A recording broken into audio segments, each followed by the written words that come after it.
Salut! C'est moins qu'on puisse dire, c'est qu'il fait pas beau dehors. Bon, bref, on est au chaud.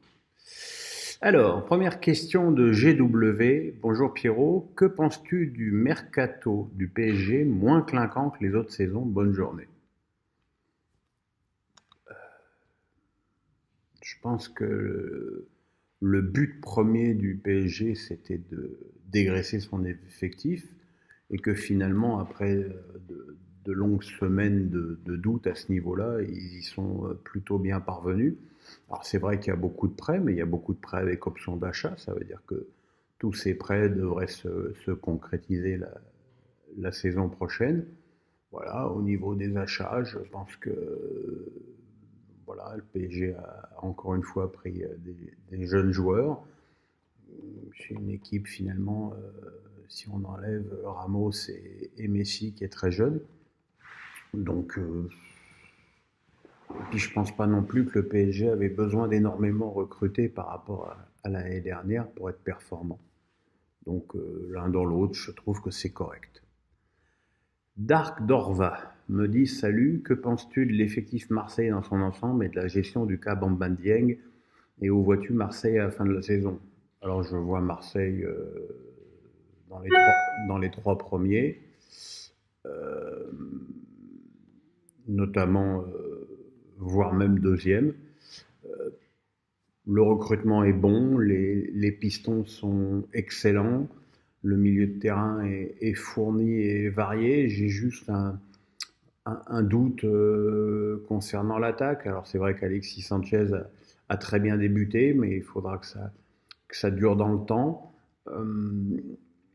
Voilà, quant au cas Bamba Dieng, j'avoue pas bien comprendre, à moins que les dirigeants marseillais ne savent quelque chose qu'on ne sait pas sur l'état de son genou. C'est un petit peu incompréhensible parce que c'était un joueur très jeune et très prometteur, et la preuve est qu'ils ont pu faire le recrutement qu'ils voulaient sans le vendre impérativement.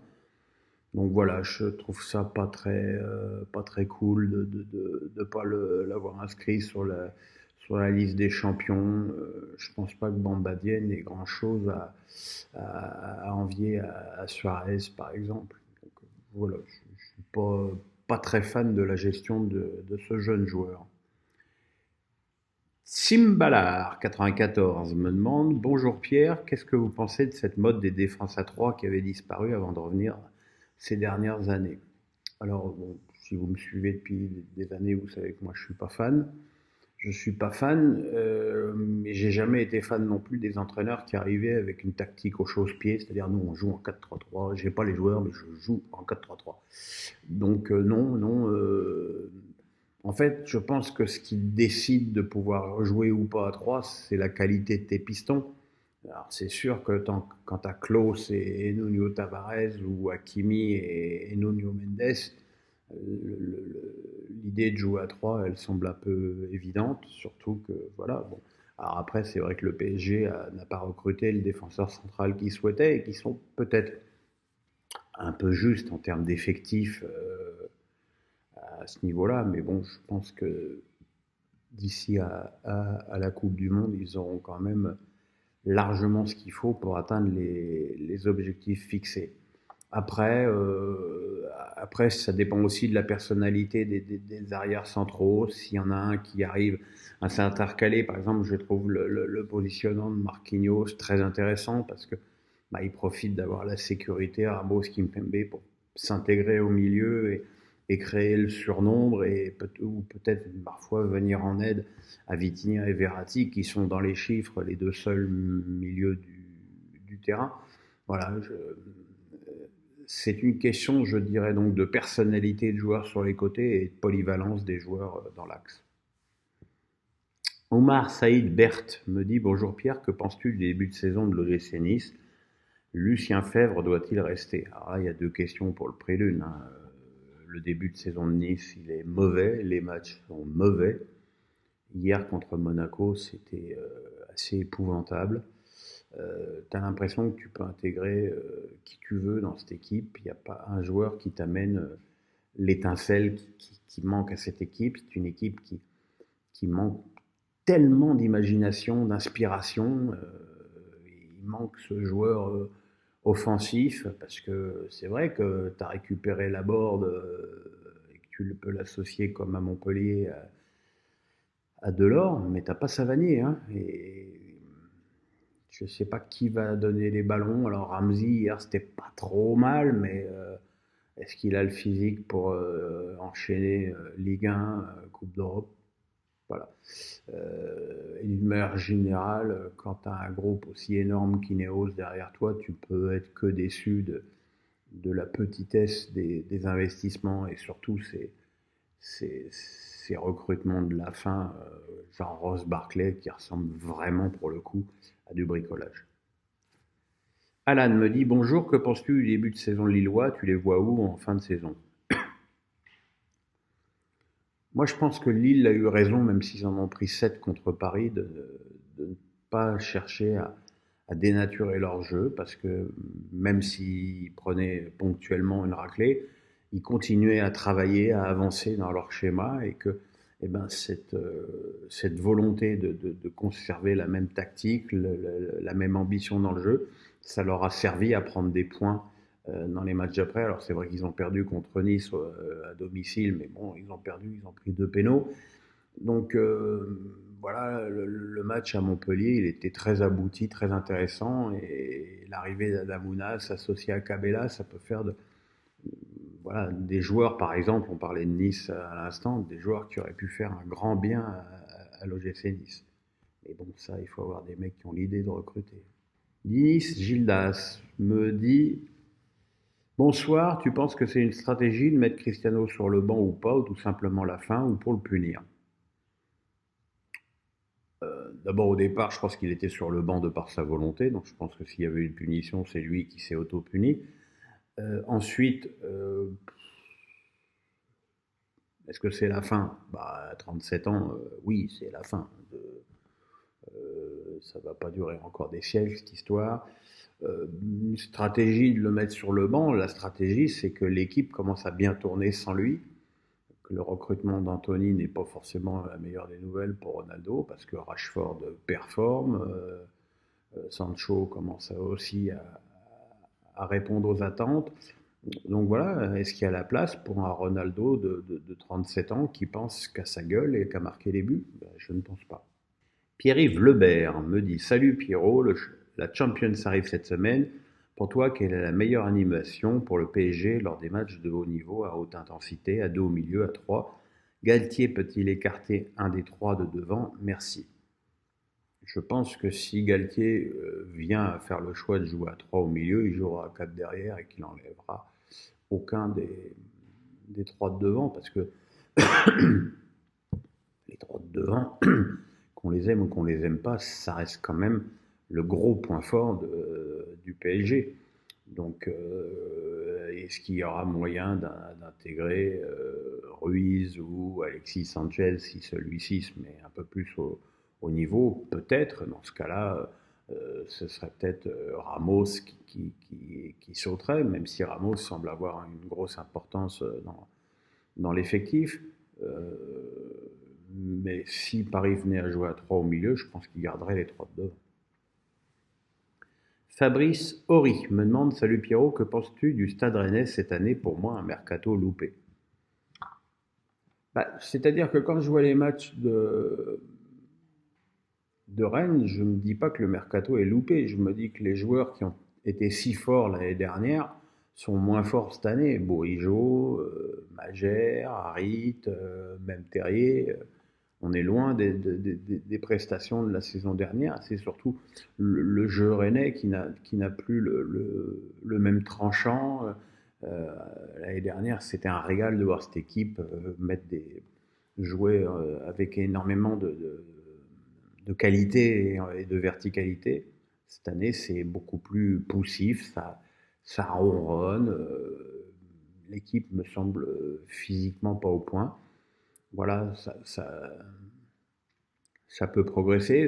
Là, il y a la Coupe d'Europe qui arrive, ça va devenir peut-être un petit peu plus compliqué. Mais c'est vrai que pour l'instant, c'est pas un début de saison rassurant. Alors là, je vous mets 2 questions pour le prix d'une.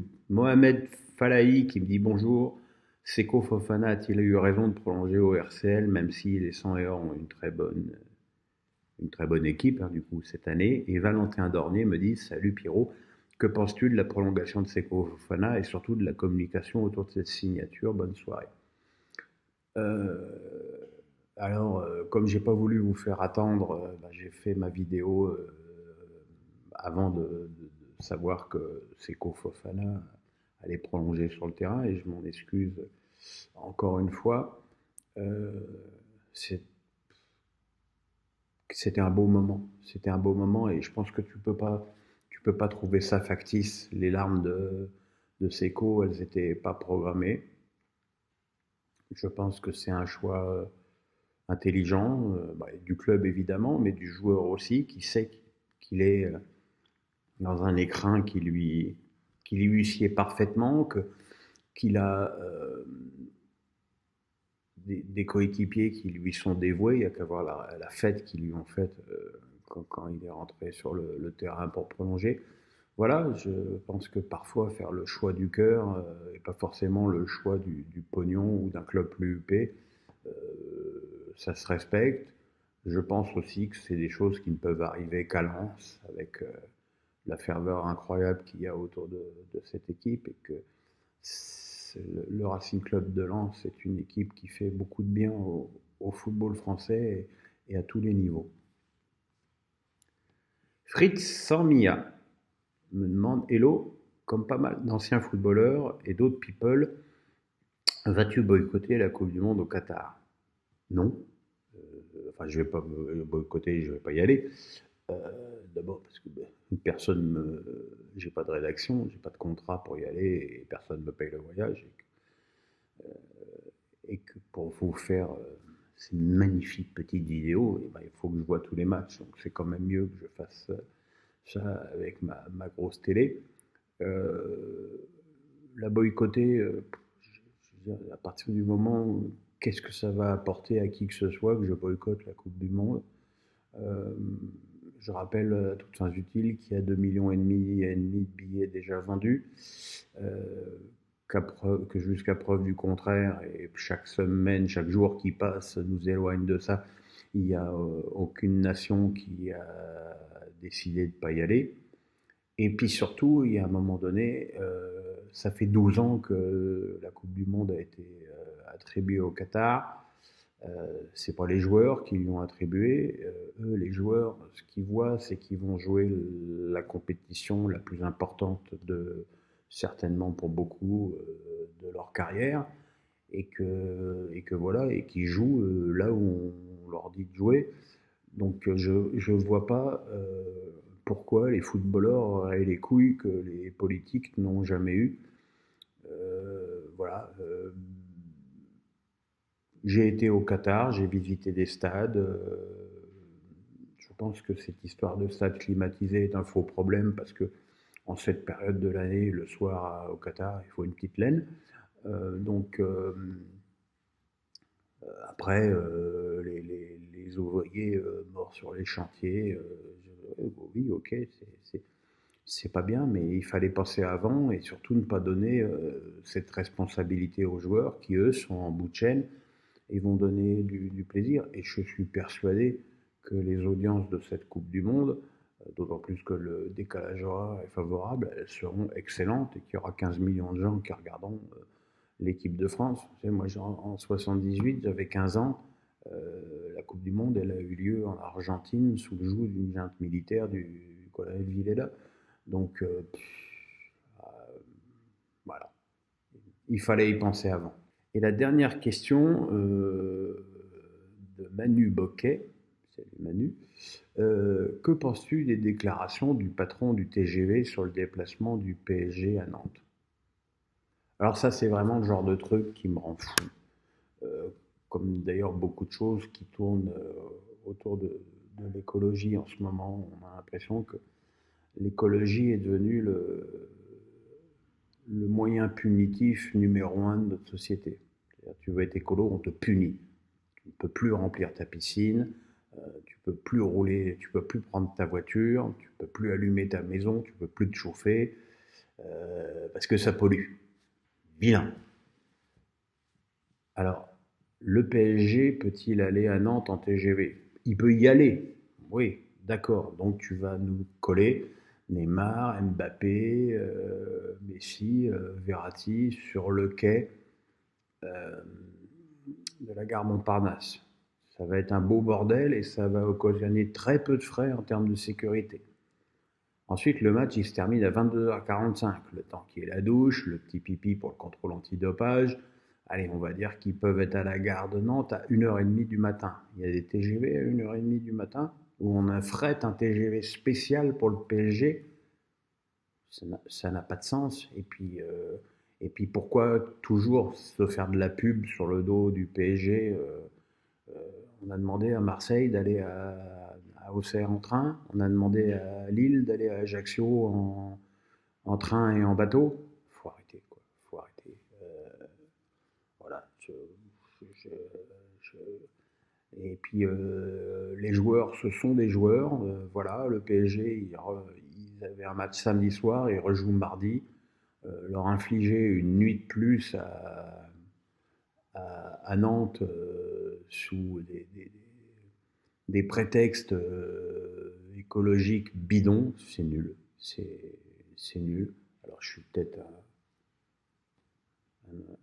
et je vous jure, hein, j'ai une pompe à chaleur chez moi, ma voiture est électrique, donc je pense qu'à titre perso, je fais le max d'efforts pour pas polluer. L'eau de ma piscine, ça fait 5 ans qu'elle n'est pas changée. Voilà, mais il faut arrêter de faire chier le monde. C'est vraiment... arrêtons de faire chier le monde.